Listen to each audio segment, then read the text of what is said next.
Good morning, I am Diane King, representing the League of Extraordinary Revisionists. We are here in Toronto, Canada, interviewing German survivors of Allied atrocities. We want to hear their story, the German way. We have this morning Rosemarie Rohrbach, and we are going to listen to her story. We want to, in spite of the fact that the Germans are not given a voice, we are here to attempt to give the German population, particularly in Toronto, a voice. So good morning, Rosie. Good morning. Thank you for joining us. Thank you, Diane. And would you please put this in the picture, your background, your birth date, birthplace, and growing up in Germany in the Hitler years, and what happened to you during that time, and then we will get to the since then. But go ahead and put us into your picture. I was born April 26, 1942 in Cologne, Germany, in the middle of an air raid, as a matter of fact, what my mother told me. Shortly after my birth, the nuns took me into a shelter, and my mother was put in a shelter until the bombardment had stopped. The arrangement was as such in the major cities that eventually the families, mothers and children, would be evacuated into an area that would not be under such heavy bombardment. So my mother, my sister, who is 6 years older than myself, and myself were evacuated to a place which eventually would be East Germany, which would be a town called Oberlungwitz near Chemnitz. So a family took us in, and this is where we basically stayed until the war ended. First, I believe the 89th troop of the Americans came and took over the town.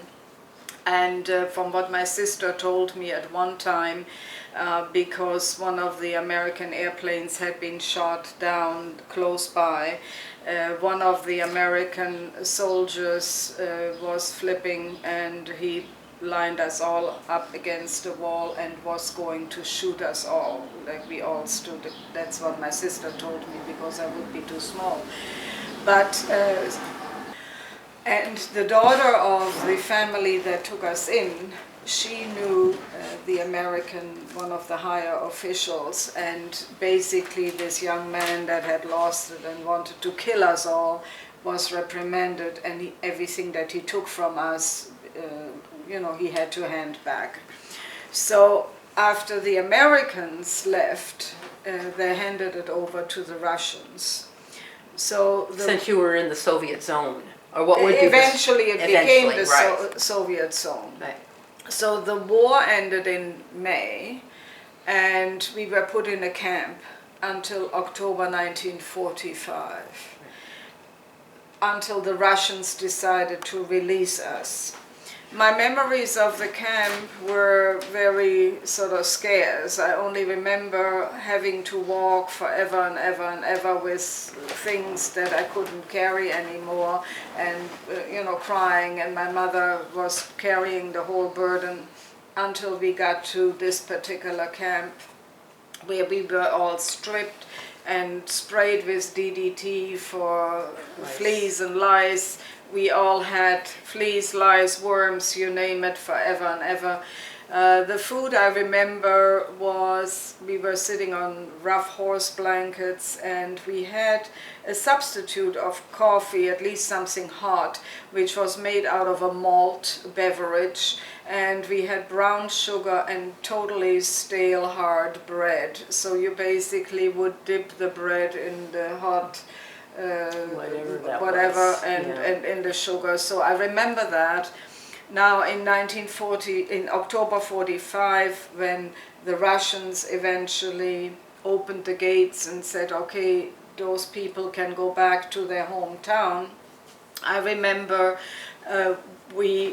because all railroads, everything was demolished. There were no more bridges, there was no transportation as such as we knew. So my mother hired a horse and buggy. So this is how we came from Oberlungwitz back to Cologne. And I remember having to cross the River Rhine on a pontoon bridge, which frightened me to death because they were wobbly with the horse and buggy. And I remember the moment we arriving on horse and buggy in front. All of the windows, of course, all the glass would have been broken, would have been barricaded off with wood in order to basically have no wind and rain come in. So I remember arriving and how joyous it was, because my mother, we had no more communication, so we didn't know if our father was still alive, or he didn't know if we were still alive. So this was a joyous moment to come home. And I remember that even in pictures, sitting still on the wagon with the horse in Your front. house was standing. And the house was standing. Yeah. Our father was delighted. He was stationed on the island of Alderney, so he was not a regular type of soldier, because... And that was in the Channel. And that's in the English Channel Islands. They were building fortresses, and he was building first roads, and then he was... So he was like a civil engineer then. Yes, in that respect. he was not. He was fortunate enough not to have been called as a To regular combat, soldier yeah. into combat. Right. And this was due to my grandparents. Actually, were a great supporter of Adolf Hitler.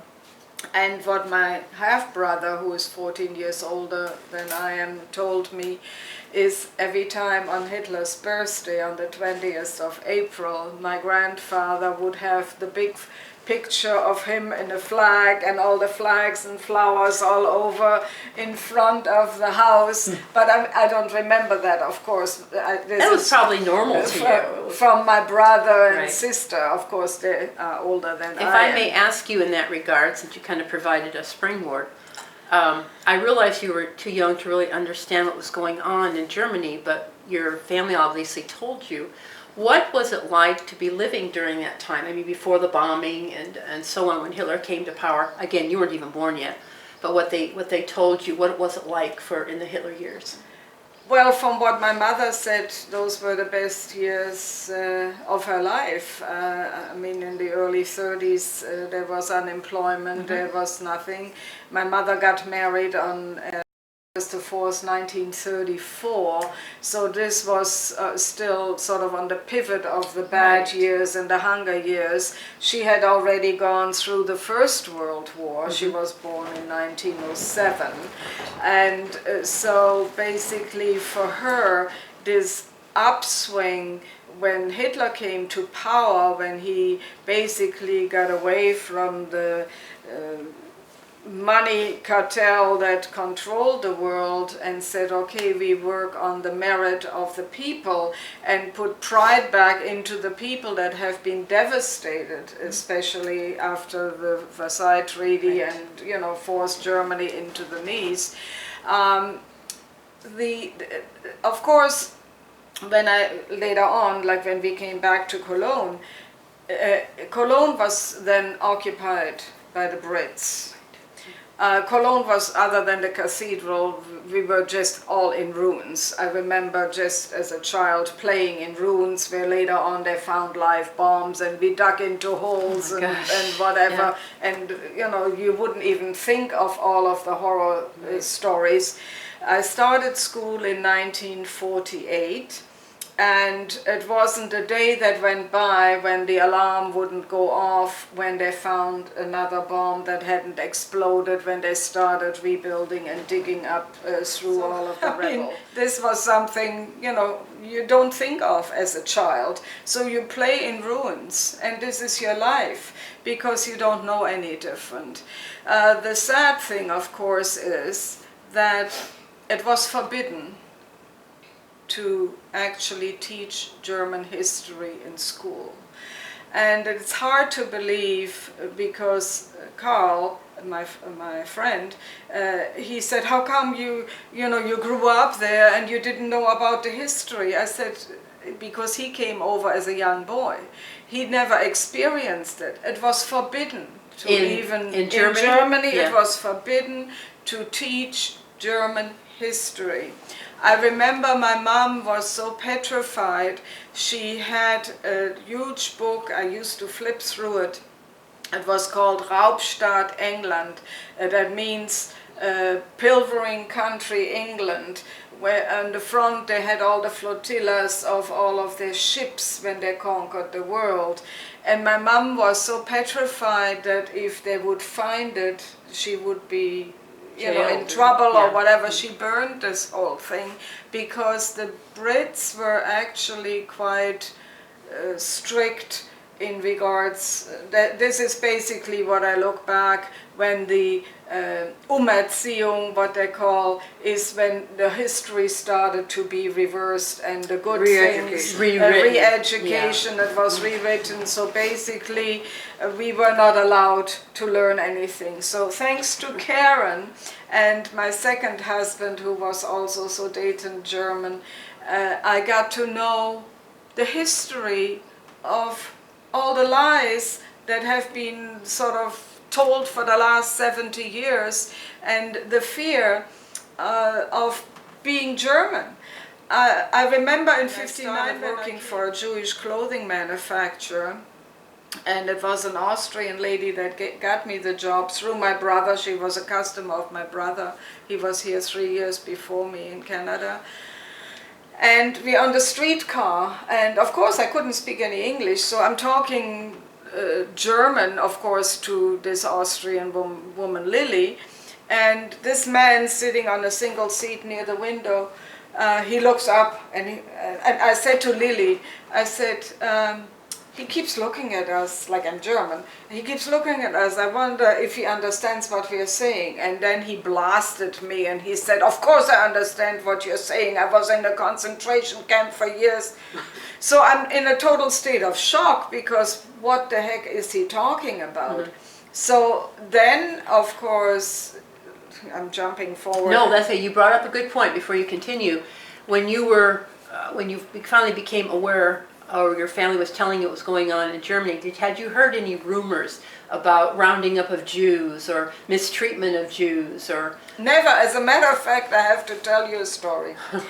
Cologne is full of Jews, was always full of Jews. Depends if they were in the good with the bishop of Cologne. You know, sometimes if you go, I have a book on the whole history of the Jews in Cologne. That was one of the major centers of the Jews. They had their own cemetery, they had everything. In my neighborhood, there lived many, many Jews. And while we were evacuated and could not take our giant furnitures along, so you barricade your doors and you go, and my father was gone, we were gone. But there were people, of course, that were not leaving the buildings. Guess who stole my mother's biggest treasure? Wait, I can answer this. I know, go ahead. Yes, a Jewish family by the name of Röhlen. Okay. I remember that because my mother was so devastated. After the war, they were still there. Wow. And my mother and father, because they were witnesses who knew that they stole our furniture, we got the furniture back. I grew up, there were neighbors, they were all Jewish, and they were kind of, you know, they were never where they claimed to have been. So this whole thing is, at that time, of course, my mom, at one time I was dating a young man, and he came with a little Vespa, little motor scooter, and myself, and he had black curly hair. And my mother kind of looked at him and he said, "Oh, a little Jew." Was he? Yes, of course he was. As a matter of fact, at one time in a party, he took a rifle out of his closet and he pointed it at me and he said, "Now you know what it feels like when someone points a gun at you." Really? So, I mean, he was Jewish. Apparently, yeah. Yes, he was. Yes, there were two. There was Johnny and Horst, and the Horst was the one with the dark curls. My apprenticeship... In Canada? In Germany. In 1956, I started my apprenticeship, and the building where the company, it was an cosmetic import company, owned My boss was Jewish. The people that owned the building were Jewish. They came back from France. I guess they were in France doing whatever. So my experience of Jews being done away, so to speak, in gas chambers, it was absolutely never ever mentioned. Secrets, you kind of had to whisper about things, but my neighborhood after the war, there were many Jewish people in my neighborhood. Untouched, it seemed like. Untouched. So either the German government was very incompetent, or they just weren't doing what they were claimed to have been doing. Well, I think thanks to some brave historians and investigators of especially Auschwitz, that was just recently mentioned by our Prime Minister in tears with his yarmulke on, it's a religion. Yes, ma'am. To me, it is something. The history of the hatred against the Germans by the chosen ones, which are basically 90% Khazarians, which have not a Jewish drop of blood in them to begin with, it's a money-making gimmick. And they cannot let this story fall asleep because the squeaky wheel gets oiled. It's money. It all is money. Bottom line. And then what I teach my grandchildren is, if a government brings out a law that you cannot question anything, a law you cannot question the Holocaust, anything Israel does you cannot question, I tell my grandchildren, be assured, anytime a law like that is brought out, it is covering a lie, because the truth fears no questions. Why be afraid to ask, give me evidence? The minute you even ask this, you're already put into jail. In Europe, 19 countries? It's absolute insane. And what I do not understand, how powerful this group is, controlling all the politicians, controlling and devastating basically a German life of basically being afraid to say, I'm German. Like you almost, thanks to Karen, I opened my mouth. You mentioned Karen a number of times, because this is really significant. At what point did the scales come off your eyes? Did you realize that you did not have to cower, that you did not have to feel guilty for being a German, that you realized that everything that you'd been told against you was a lie? When did that? Tell us about when that happened. It happened. I would say my husband died 7 years ago. I would say 7 years ago. I basically retired in the year my husband died, and basically I could focus. I was always working around the clock. I never had the time to actually focus on it. And then the minute, sadly to say, my brother, who is 88, going on 89, if I would tell him now the things that I know, he actually tells me, at one time we were in a restaurant and he said, "You're the second Adolf." Like he goes against what I'm saying. And I say, Paul, like you grew up there, like CNN basically brainwashed him. There you go. By now. And he believes anything that he sees on the Jewish-controlled media. And the minute I would say, but it isn't the case, well, how do you know? How do you know that the information that you have from other people is the right one? And how does he know? Yeah, so we argue, so I dropped the subject because there's no point, there's no winner in a game like that. Right. I'm grateful that Karen introduced me to Paul Fromm, to freedom of speech, to all of the email contacts that opened up my eyes. I'm grateful because now I fight. I fight, and I I see will that. not keep my mouth shut Good for you. because I don't care. I meet people in the park when I walk with the dog. So I basically question things and basically retaliate and say, okay, how can you come up with a statement? There is an American psychiatrist who lives in Houston, Texas, that is one of my email contacts, and for the last 3 years I've been educating him. Every time he writes something absolutely idiotic about Adolf and the Germans and the this and that, he gets a blast from me. And he phones me every Saturday, oh Rosie, you educated me, you have to understand, we in America, we never knew, so, I mean... Thanks to the internet. Thanks to the internet. That's changed a lot of lives. Yeah, I'm glad that you, because it's really a torment to have your own heritage demonized before your eyes and then finding out that that's wrong. That's got to make you mad. It's like being bullied. So what makes me extremely mad lately, and of course Germany is a lost cause. I mean, it's not a legal government anyway, because the Deutsche Reich is still the legal entity, and the financial institutions are all corporations, and everything is controlled by the you know who.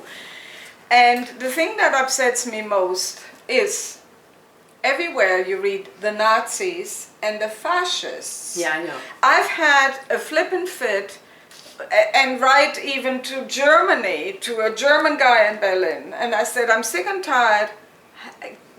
Like now the word fascist has taken basically a precedent over everything, over the Germans. I said we were never fascists, we were National Socialists. If you look at the definition of both of them, there is a great difference. Being a National Socialist means you are for the people, you respect your people, you work together as a team. You respect other nations as long as they do their own thing, but don't come and tell us what to do.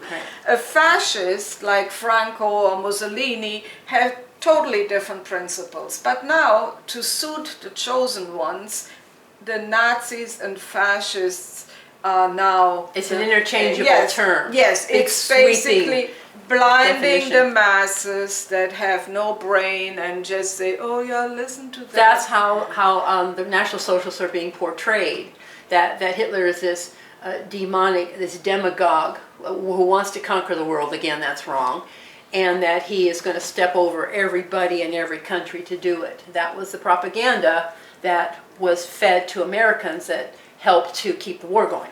Well, the joke is, do you know the word, the sun never sets over our empire? Yeah, that's a British Who thing. the heck is conquering the world? I mean, it's laughable that Churchill, who said, we declare a war against Germany if they like it or not, and they are the ones that rule the world, have the nerve to say Adolf Hitler wants to conquer the world. That's right. The Brits already conquered it. They didn't do a good job because they didn't keep it. Well, I See, mean, that's the look at them now. Yeah, that's right. So anyway, I'm a rebel. And I am glad again that Karen introduced me to all of this, because Did you meet at one of Paul's meetings, or how did you meet? I know you had to invite her to attend, No, but we met actually. Karen was on the distribution list of a German friend by the name of Renate. And Renate was in Germany on a holiday and she broke her leg. So I saw on the list Karen's email. So I wrote a note to Karen. I said, I just want to let you know that Renate had an accident. She broke her leg, and I'll bring a wheelchair over. I'll pick her up at the airport or whatever. So that's how we actually met.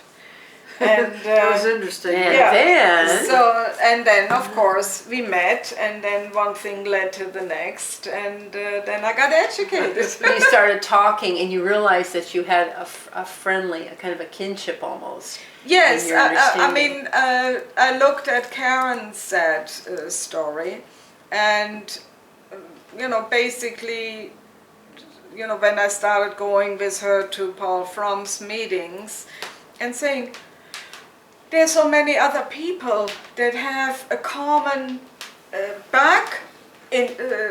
story to tell, and it's so wonderful that now they can open up and exchange thoughts and ideas and compare what we experienced as children, and Without being scolded for doing so. yes, I mean, you felt free that you've kind of can now freely speak of what has been suppressed for all those years. And lied about. And lied. Carl, my friend, the one who sent the email, he and I are members of the Hansa Club, the German Hansa Club. And even in the coffee shop, Uwe Worm or different Germans that we meet when we have coffee and cake in the coffee shop, we start about politics. Sure. And you'll see in the group, there may be one or two that would be on your level. Yeah, it's very few, that's for sure. And the first time Carl and I went to the Hansa Club and met this one fellow that's on our wavelengths, he came over to our table because they all have round tables and all the people are sitting. He said, don't say anything, because most of them at the table will not agree with us. So You kind of the suspected sad thing is that out of 10 Germans, if you just use a figure, 2 may be on our wavelengths. The other already are re-educated and are actually saying, how shameful this regime was and whatever. That then triggers off another anger in me, because they will basically spit on the grave of their parents and grandparents and ancestors. So in other words, they are pushing their whole history into the They're abyss. swallowing the propaganda against them. Yeah. There is many things. I'm glad I know what I know now, and I will fight until the day I drop dead. And my grandson, my oldest grandson, Jason, he's 26. Last year, he said, grandmother, have you got an old picture frame? Because I always go shopping in second-hand shops, Value Village, my favorite store. They know. So I said yes. So he needed a specific size. Well, the next day he comes with this most magnificent picture of Adolf Hitler. Wow. Framed in this frame that I gave him, and he even took the eagle and painted it in gold. Cyprus, everybody loves Adolf. I was there three times. So last year, because of the terrible situation in Cyprus, I decided to send an airline ticket to my former son-in-law. So he came for about 3 weeks. So we go on trips. So we pass in Vineland, we pass this place with all the flags. So he said, let's go and have a look. So he buys this huge flag this is a special flag of the swastika and a golden circle. It almost sounds like the Hitler. Yeah, but that was the one he used for private. I just find that, that's something that Jim and I are interested in doing, is in a sense finding, I would say, the scattered sheep. I wouldn't say lost sheep, the scattered sheep. And once we've started doing these videos, we've been contacted by people, isolated or pocket, or one person here, one person there, and Canadians too, who are in touch with us about these issues, and that it was almost like they found a home. I felt that way about the Zundel site when I finally found the Zundel site.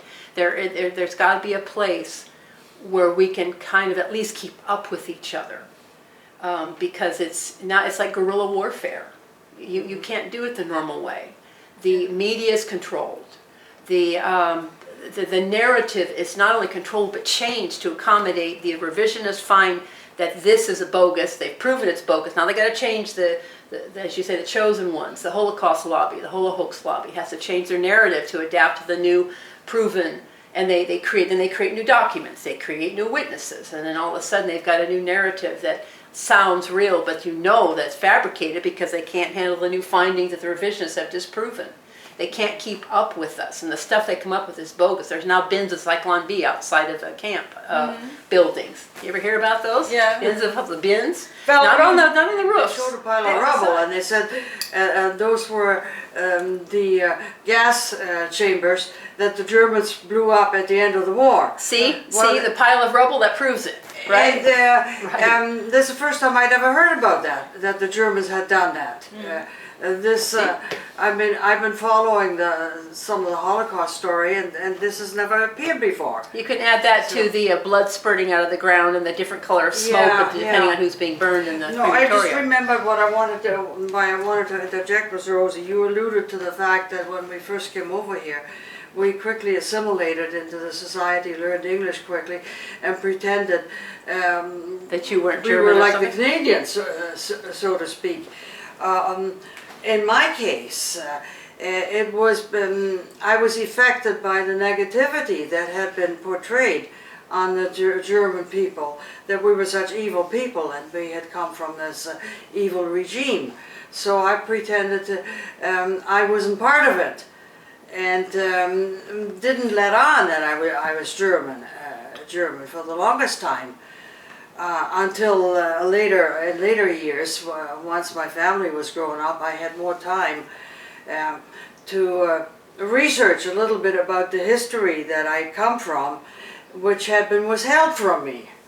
And I found out that, hey, us German people, we were not as evil as we were being portrayed. In fact, not evil at all. In fact, on television every day, Yeah. you see negative things about the Germans. Particularly if it comes out on the TV, the general media. If you don't know, like this thing with Putin, I wasn't sure. If you don't know the truth about it, find out what all the pundits are saying. Find out what the politicians are saying. Once Obama says Putin's bad, I said, oh, I don't think so. Put it on the back burner. I'm going to believe that Putin's good until I find out differently. Yeah.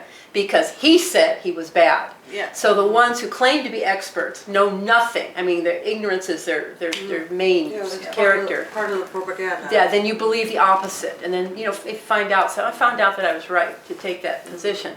But again, the issue is that the people who claim that the media is controlled, but welcome and receive whatever they're told about the Holocaust, it just baffles me. You don't believe anything else, but that you believe. You think they're going to tell you the truth about that? Who's benefiting? Who runs the media?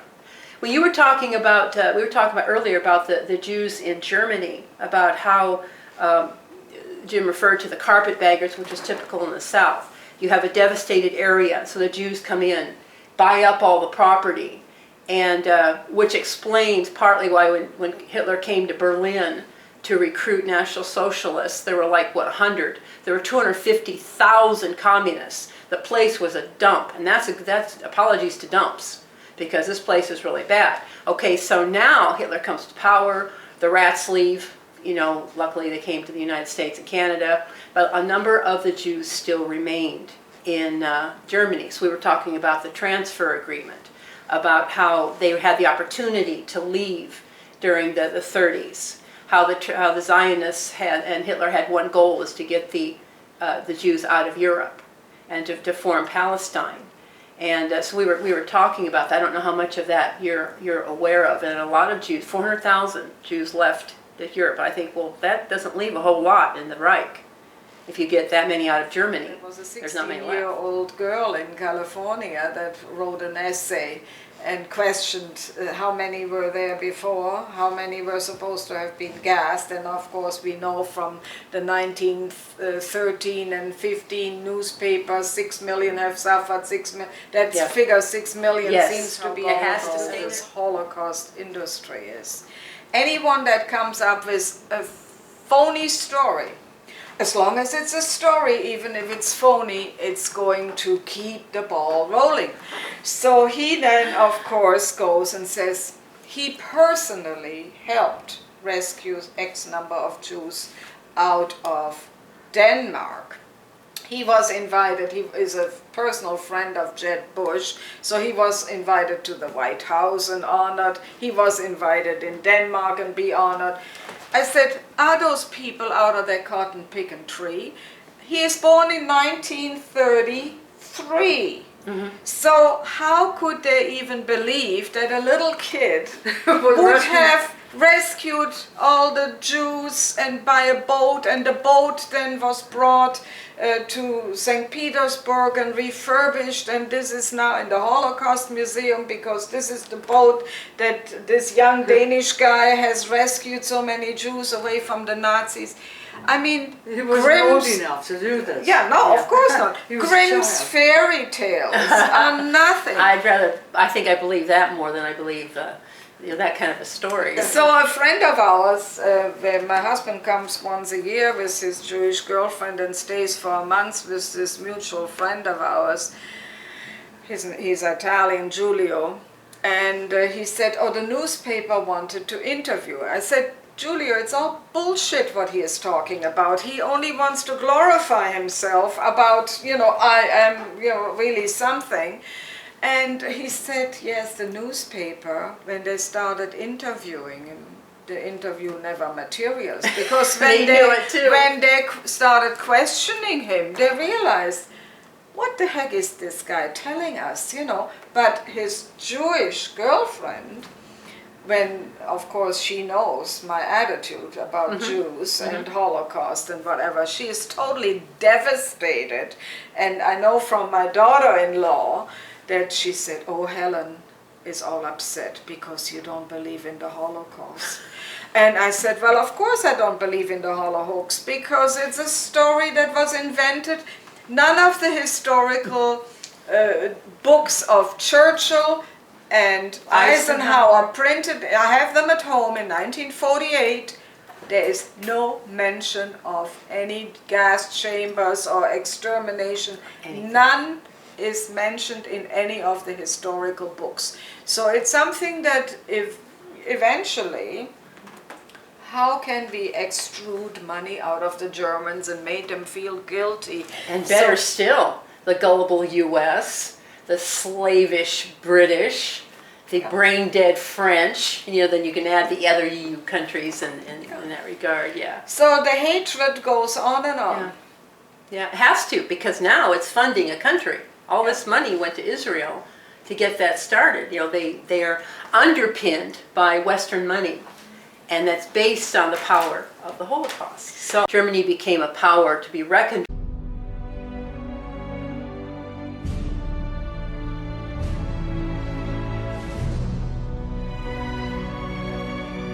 An economic power, and Britain and France knew that they were going to surpass them, and then it became whatever happened before, now it's on. And so there was that natural, as it turns out, jealousy of the success of the German people. Yes. And that has been a mad-on since then. So that's what we're But the dealing thing, with. what always gets me, even years ago I wrote to the German paper here, the German as a person is evil. Yeah. But all the technology, all the patents, all the things that were stolen and everything that they could get, Werner von Braun and the rockets and the this and that, all of the technology, that's all accepted, except the German is the last piece of. They should have been grateful that some of the treasures were kept in caves so they were wouldn't protected. They Yeah. wouldn't be bombed. And then afterwards, that was stolen. Yeah, that was how it was spun, of course. yes.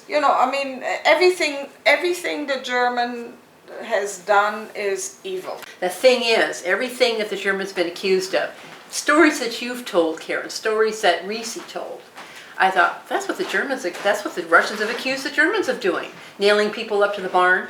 That's what the Russians Yes, did, and the yes. Germans were accused of doing that. So every time that there is an accusation, you will find a Soviet usually, but also American or British atrocity that's superimposed on the Germans. And because they can't defend themselves, still can't, No. that they are going to have to bear this unfair accusation and unjust accusation. Look at the example Katyn.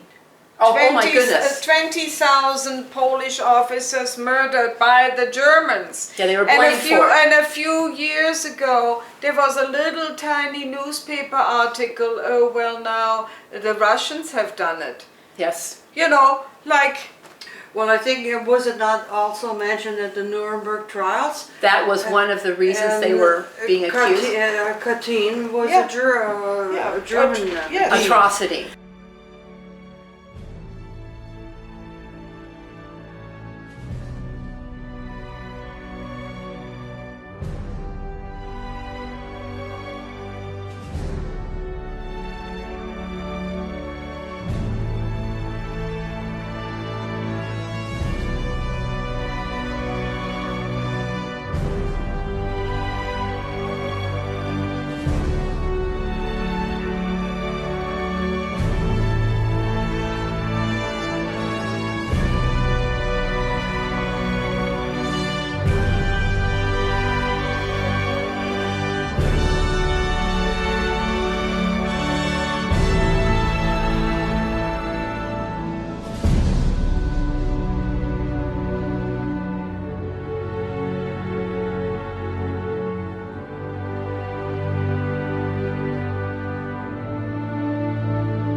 It isn't logical to go and round up people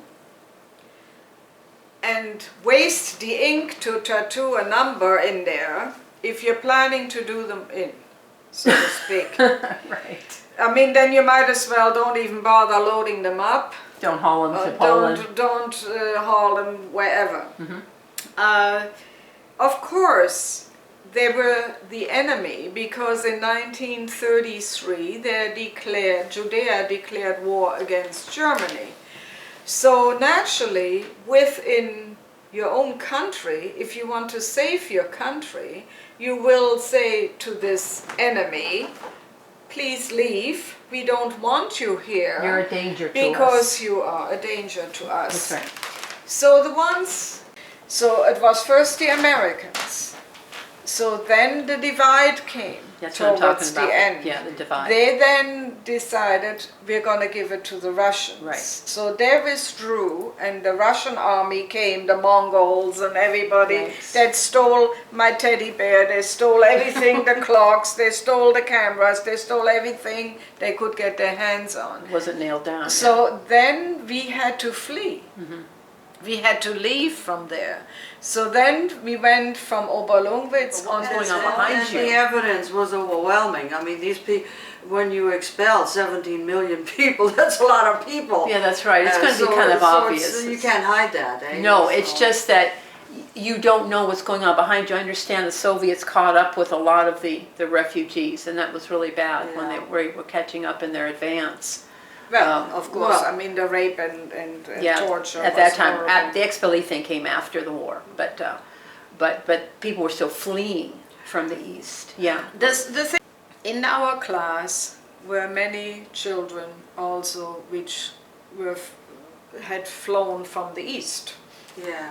And still to this day, when I hear, let's say, people like my brother or other people talk about people that came from the East with nothing but their suitcase and hoping that, whatever, that life would be better for them, they would call them in German Rucksackdeutsche. Oh, from the hook. Like meaning sort of second-class citizens. And this upsets me still to this day because they're all human beings. They were all, you're all Germans. Yes. They were all, but the West, I mean the ones that survived, I mean Cologne was flat, but the people in the West, of course, they didn't have anything themselves because we had no food, we had no coals, Everything we had was bombed. nothing. Yeah. So they were upset because some of them had, not my mother, but some of the other people were upset because they didn't want to shelter the people that were fleeing Well, you they know. were desperate times, Yeah. admittedly, but it's Yeah. not like they were better off, except they didn't have to flee. Yeah, you're right. But they now have to share. Yeah, Yeah, they that's have to right. share. Mother was afraid she would die on Right. scarlet fever, Right. no medication, nothing. And I remember my dad, a proud man, would have to go begging, knocking at the doors of the Brits for a lemon or a grapefruit or an orange or something because she needed vitamin C. So I remember. Kind of fast forward, what have you and Karen done, or you individually, in your trek toward understanding and conveying of the information? And you talk about certain, when you're confronted by the issue, you talk about it and you assert that the story you've been told is untrue. It's almost like missionary work to extent, because the masses are wallowing in this ignorance, and then you have some light, and you pick out maybe, or somebody picks you out or something, and then, but do you find, I know this is a mission because I feel the same thing, do you find the people generally that you eventually do talk to receptive? Do you get Karen get together and maybe compare notes, maybe you attend Paul's meetings? What are some of your activities? Well, first of all, I educated my family. Then, of course, with people that you meet, after a few mistakes, you kind of realize to whom you can open up. There you go. Most will say, unfortunately, I can change it anyway, so why should I bother about the past, and don't bother me with it, I'm too Yeah. busy surviving on a daily basis, Right. Like my brother is one of them, don't talk about the past, and I don't want to hear about it because, you can't change it. That's it. They don't think about it, they don't dwell. Within my personality, it goes like a movie, non-stop. And I'm always trying to kind of find an answer I can live with, where if somebody would kind of verbally attack me, well, they haven't met me yet, because I will retaliate. And then I find that people, when you challenge them and you come up with actual facts, the cowards will all of a sudden, okay, let's change the subject. Oh, no kidding, absolutely. Yeah. They So cannot then withstand they that. cannot take That's it. right. They cannot take it. So I find that frequently. But of course, when I meet people, like the dog, walking the dog or something like that, it depends. You get a feel for people. People that have an open mind. Sometimes, not too long ago, maybe 2 weeks ago, I met a woman. She is younger than my daughter, and we got into pharmaceutical and the crooked business about injections and whatever. Yeah, vaccinations. And then you find out, when you talk to somebody that is totally against the control of flu shots and whatever, doesn't trust doctors, then they have an open mind. That's right. So then, what I find, and once you get into this subject, then eventually it can lead into... That's right, that's your opening, your foot in the door. Then you understand that this person is sort of with it. Where They're in the others same were- direction, going the same direction. Well, I must agree with that, because I find I have two sets of friends. Yeah. I have one set of friends from my colleagues in the office. There are certain subjects I stay away from, because I know have got to know them, and I know it would upset them, and I wouldn't win an argument. So I stay clear of it. And then I have my other set of friends, which are the same mindset that I am. Yeah. So there is a distinction here, and I follow that. But in feeling out people for this topic, there are certain inroads. I wouldn't say, like we talk about 9/11, I wouldn't say that is an automatic in because of... That the politicians that we elect believe all of this and are on the, the thing that is phenomenal, the power they have over everyone. That's right. This is the thing that boggles my mind. And every time I retaliate in writing, I say the mantra goes on. I'm sorry that I'm bringing this up again, but it will never stop until the truth is revealed and the world is woken up. And Yeah. as long as that hasn't happened, I will bitch. Because it just will go on. Sounds like a good bumper sticker. Yeah. No, it's That's it, good. it, That's it's good. so maddening. Yeah, it is. But it's, if you understand that it's not going to be believed, and it's person by person or small group by small Yes. group, a finding, and you will find that there, if you look at the caliber of YouTube, for example, and the number of comments on the various YouTube, more people are getting it. You know that because more movies are coming out.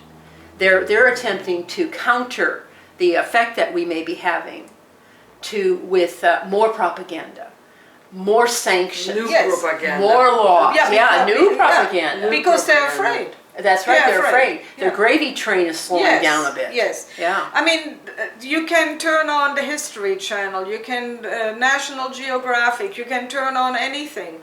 Carl just flips his lid. Because each one you turn on to, it doesn't matter. You could watch a movie that has absolutely no relation Exactly. to the Second World War. And they All of a always sudden- mention it. Yes. Always They mention it. interject some Or yeah. this is just like it was in Auschwitz. Or, you know, Yeah. where did that come Yeah. from? This has nothing to do with it. This is about a girl and a guy meeting each other. And none of them are Jewish. They don't live in New York. Like middle America, they're talking, this is So what the they Nazis did don't to the miss Jews. an opportunity to interject That's the right. German evil. Always going to. That gets the Jews off their back and they get this thing Pretend produced.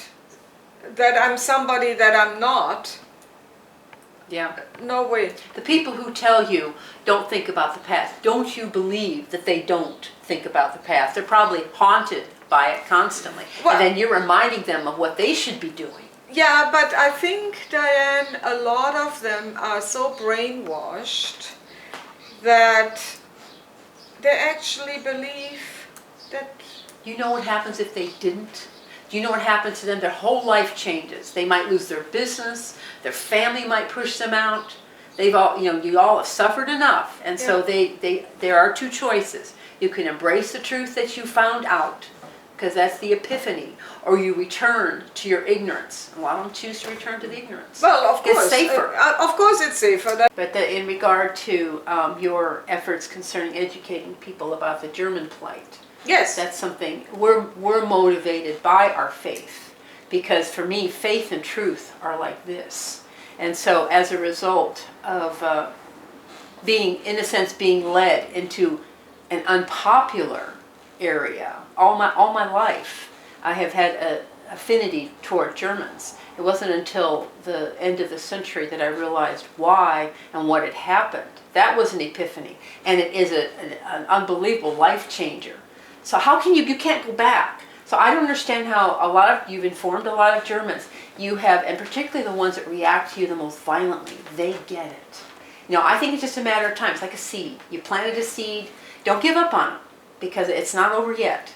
Mm-hmm. And it's very possible, they may become even worse, but they have an opportunity to embrace all of it. And they can find you, say, okay, Rosie, I know that you told me this. I didn't accept it right away. 2 years ago, I rejected it, but I've been interested ever since. You do not know how it's going to turn out. The only discouraging thing is, sometimes I feel, oh, why do I trouble myself with all of this? Yeah. Because You can't do anything else. it takes over my life, and That's then I right. say, okay, that's it. I'm not going to answer any more emails. I'm not going to read anything Yeah. anymore. How's that working out? It doesn't work out at all. And then I think, oh my God, 5 hours, I should have been sorting out files or mowing the lawn or whatever, and then I get involved and the whole day is gone. Well, but that you said that's your mission. That will Yeah, take yeah, it is priority. my mission. Will take priority over your lawn. I And guarantee it. it will. You get to the lawn. This is only a process. We may not see the result of this,